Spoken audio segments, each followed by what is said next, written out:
नमस्कार। आप सभी का स्वागत है हमारे चैनल राम श्याम भक्ति कथा में। आज सुनते हैं 16 सोमवार की व्रत कथा। एक समय की बात है, मृत्युलोक में भ्रमण करने की इच्छा करके भगवान शिव और माता पार्वती मृत्युलोक में पधारे। भ्रमण करते करते दोनों विदर्भ देश की अमरावती नाम की अति रमणीय नगरी में पहुँचे। अमरावती नगरी स्वर्ग के सदृश सभी प्रकार के सुखों से परिपूर्ण थी। उसमें वहाँ के महाराजा द्वारा बनवाया गया अति रमण एक शिवजी का मंदिर भी था। भगवान शंकर और माता पार्वती इस मंदिर में निवास करने लगे। एक समय माता पार्वती ने भगवान शिव को प्रसन्न देखकर बोला, हे स्वामी, आज तो हम दोनों चौसर खेलेंगे। शिव जी ने अपने प्राण प्रिय की बात को मान लिया और चौसर खेलने लगे। उसी समय मंदिर का पुजारी ब्राह्मण मंदिर में पूजा करने आया। माता पार्वती ने पुजारी से प्रश्न किया, पुजारी जी बताओ, इस बाजी में हम दोनों में से किसकी जीत होगी? ब्राह्मण बिना विचार किए जल्दी से बोल उठा, महादेव की जीत होगी। थोड़ी देर में बाजी समाप्त हो गई और माता पार्वती जी की जीत हुई। पार्वती जी को बहुत गुस्सा आया और ब्राह्मण को झूठ बोलने के कारण श्राप दे दिया। भगवान शिव ने मां पार्वती को बहुत समझाया, लेकिन उन्होंने ब्राह्मण को कूड़ी होने का श्राप दे दिया। कुछ समय बाद पार्वती जी के श्राप के कारण पुजारी के शरीर में कोढ़ पैदा हो गया। अब वह बहुत अधिक दुखी रहने लगा। पुजारी को कष्ट भोगते हुए जब बहुत दिन बीत गए, तब एक दिन देवलोक की अप्सरा शिवजी की पूजा करने उस मंदिर में पधारी। पुजारी के कोढ़ के कष्ट को देखकर उन्होंने उनसे इस कोढ़ का कारण पूछा। पुजारी ने निसंकोच सारी बातें बता दी। वे अप्सराएं बोली, पुजारी जी, तुम अधिक दुखी मत होना। सावन सोमवार का व्रत भक्तिभाव से करो। पुजारी ने अप्सराओं से व्रत की विधि पूछी। अप्सराओं ने बताया, सोमवार को भक्ति भाव से व्रत करो, साफ वस्त्र पहनो, संध्या व उपासना के बाद आधा सेर गेहूं का आटा लो, उसमें 3 भाग करो और घी, गुड़, दीप, 9 वैद, बेल पत्थर, जनेऊ, थोड़ा चंदन, अक्षत, पुष्प आदि से प्रदोष काल में भगवान शंकर की पूजा करो। उसके बाद 3 भागों में से 1 भाग शिवजी को अर्पण करो, बाकी 2 को शिवजी का प्रसाद समझकर उपस्थित लोगों में बांट दो और खुद भी प्रसाद समझकर खाओ। इस तरह 16 सोमवार व्रत रखो। 17वें सोमवार को 5 सेर पवित्र गेहूं के आटे की रोटी बनाओ, उसमें घी और गुड़ मिलाकर चूरमा बनाओ, भगवान शिव को भोग लगाकर उपस्थित भक्तों में बांट दो। इसके बाद परिवार सहित प्रसाद ग्रहण करो तो भगवान शिव की कृपा से भी सभी मनोकामनाएं पूरी हो जाती है। ऐसा कहकर वह अप्सराएं स्वर्ग में चली गई। ब्राह्मण ने सारी विधि पूर्वक सोमवार का व्रत किया और भगवान शिव की कृपा से रोग मुक्ति पाकर आनंद से रहने लगा। भगवान भोलेनाथ और माता पार्वती जी उस मंदिर में पुनः पधारे। ब्राह्मण को निरोग देखकर पार्वती जी ने ब्राह्मण से रोग मुक्त होने का उपाय पूछा। ब्राह्मण ने 16 सोमवार व्रत की कथा सुनाई। पार्वती जी बहुत प्रसन्न हुई और ब्राह्मण से व्रत विधि पूछकर स्वयं भी व्रत करने के लिए तैयार हो गई। व्रत करने के बाद उनकी मनोकामना पूरी हुई और उनके रूठे बेटे स्वामी कार्तिकेय स्वयं माता के आज्ञाकारी हुए। कार्तिकेय जी को अपना यह विचार परिवर्तन का रहस्य जानने की इच्छा हुई। वह माता से बोले, माता जी, आपने ऐसा कौन सा उपाय किया जिससे मेरा मन आपकी ओर आकर्षित हो गया? माता जी ने वही 16 सोमवार की कथा उनको भी सुना दी। कार्तिकेय जी ने कहा, इस व्रत को मैं भी करूँगा, क्योंकि मेरा प्रिय मित्र ब्राह्मण बहुत दुखी दिल से प्रदेश गया है। मेरी उससे मिलने की इच्छा है। कार्तिकेय जी ने इस व्रत को किया और उनका प्यारा मित्र उन्हें मिल गया। मित्र ने इस आकस्मिक मिलन का भेद पूछा तो कार्तिकेय जी बोले, हे मित्र, हमने तुम्हारे मिलन की इच्छा से 16 सोमवार का व्रत किया था। अब तो ब्राह्मण मित्र को अपने विवाह की चिंता होने लगी। उसने कार्तिकेय जी से व्रत की विधि पूछी और यथाविधि व्रत किया। व्रत के प्रभाव से वह किसी कार्य से दूसरे देश गया। वहाँ के राजा की लड़की का स्वयंवर था। राजा ने प्रण किया कि जिस राजकुमार से सब प्रकार से हथनी माला डालेगी, मैं उसी के साथ अपनी प्यारी बेटी का विवाह करूँगा। भोलेनाथ की कृपा से वह ब्राह्मण भी उस स्वयंवर को देखने की इच्छा से राजसभा में एक ओर जाकर बैठ गया। उसी समय हथनी आई और उसने जयमाला को उस ब्राह्मण के गले में डाल दिया। राजा ने अपनी प्रतिज्ञा के अनुसार बड़ी धूमधाम से अपनी कन्या का विवाह उस ब्राह्मण के साथ कर दिया और ब्राह्मण को बहुत सा धन देकर और पूरे सम्मान के साथ संतुष्ट किया। ब्राह्मण सुंदर राजकन्या पाकर सुख से जीवन व्यतीत करने लगा। एक दिन राजकन्या ने अपने पति से प्रश्न किया, हे प्राणनाथ, आपने ऐसा कौन सा भारी पुण्य किया था जिसके प्रभाव से हथनी ने सब राजकुमारों को छोड़कर आपको चुना?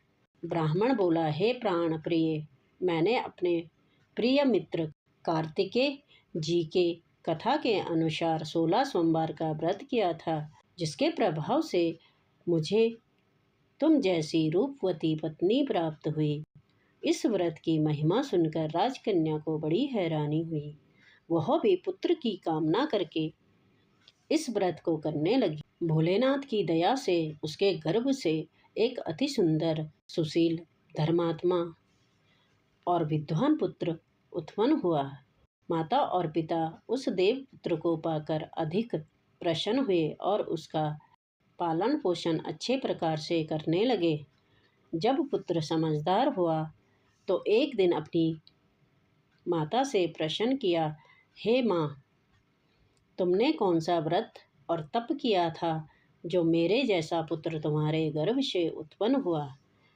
उसकी माता ने 16 सोमवार के व्रत की कथा बताई। पुत्र ने सब तरह के मनोरथ पूरे करने वाले इस सरल व्रत को सुना तो वह भी राज्य अधिकार पाने की इच्छा से हर सोमवार को यथाविधि से यह व्रत करने लगा। व्रत शुरू करने के बाद एक देश के वृद्ध राजा के दूतों ने उससे आकर उस राजकन्या के वरण के लिए कहा। राजा ने अपनी बेटी का विवाह ऐसे सर्व गुण संपन्न ब्राह्मण युवक के साथ करके बहुत सुख प्राप्त किया। वृद्ध राजा के बाद इसी ब्राह्मण को सिंहासन पे बैठाया गया, क्योंकि राजा का कोई पुत्र नहीं था। राज्य का उत्तराधिकारी होकर भी यह ब्राह्मण 16 सोमवार व्रत करता रहा। जब 1वां सोमवार आया तो ब्राह्मण ने अपनी पत्नी से पूजन सामग्री लेकर शिव पूजा के लिए शिवालय में चलने को कहा, परंतु उसकी पत्नी ने उसकी आज्ञा की परवाह नहीं की और दास दासियों द्वारा सब सामग्रियां शिवालय में भिजवा दी, परंतु वह स्वयं नहीं गई। जब राजा ने शिवजी का पूजन समाप्त किया तब आकाशवाणी हुई, हे राजा, अपनी इस रानी को राजमहल से निकाल दो, नहीं तो तुम्हारा सर्वनाश कर देगी।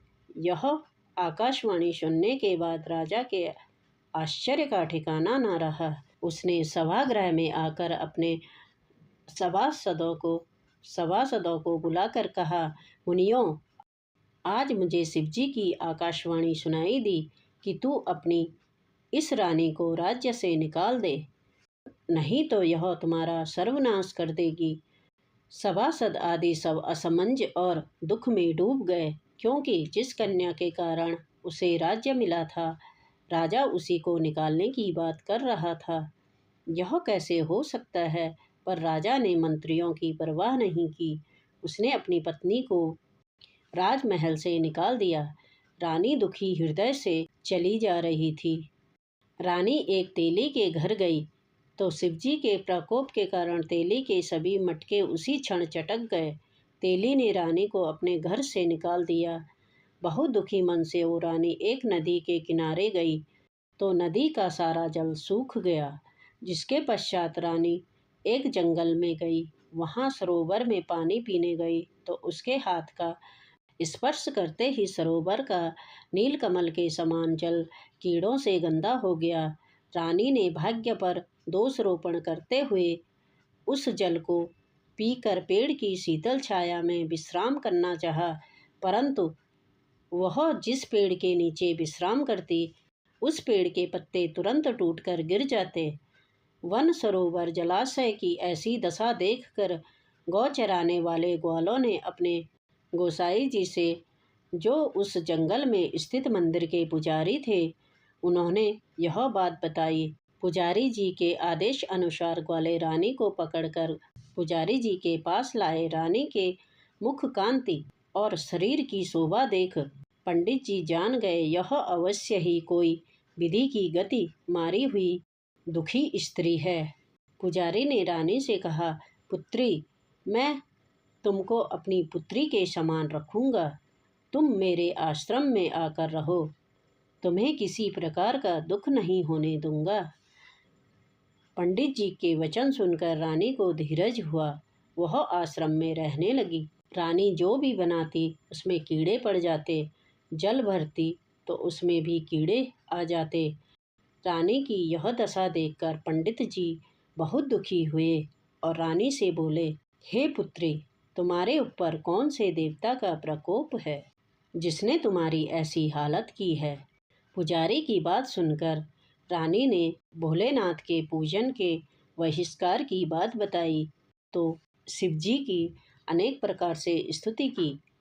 फिर रानी से बोले, पुत्री, सब मनोरथ पूरे करने वाले 16 सोमवार का व्रत करो, उसके प्रभाव से इस कष्ट से मुक्ति हो जाएगी। पंडित जी की बात मानकर रानी ने 16 सोमवार व्रत किए और 17वें सोमवार को विधि विधान सहित पूजन की। उस पूजा के प्रभाव से राजा के हृदय में विचार आया कि रानी को गए हुए बहुत समय बीत गया, न जाने वह कहाँ भटकती होगी, उसे ढूंढना चाहिए। यह सोचकर रानी को तलाश करने के लिए राजा ने चारों दिशाओं में दूत भेज दिए। वे दूत रानी को तलाश करते हुए पंडित जी के आश्रम में आ गए। वहां रानी को पाकर उन्हें अपने साथ जाने का आग्रह करने लगे, परंतु पंडित जी ने मना कर दिया। दूत चुपचाप वापस लौट आए और राजा को रानी का पता बताया। रानी का पता पाकर राजा पंडित जी के आश्रम में गए और उनसे कहा, महाराज, जो देवी आपके आश्रम में रहती है वह मेरी पत्नी है। शिवजी के प्रकोप के कारण मैंने उसका त्याग किया था। अब मैं शिवजी की कृपा से उसे लेने आया हूँ। कृपया मुझे अपनी पत्नी को साथ ले जाने की आज्ञा दे। यह सुनकर पंडित जी बड़े प्रसन्न हुए और उन्होंने रानी को राजा के साथ जाने की अनुमति दे दी। राजा बड़ी प्रसन्नता से रानी को महल लेकर आए।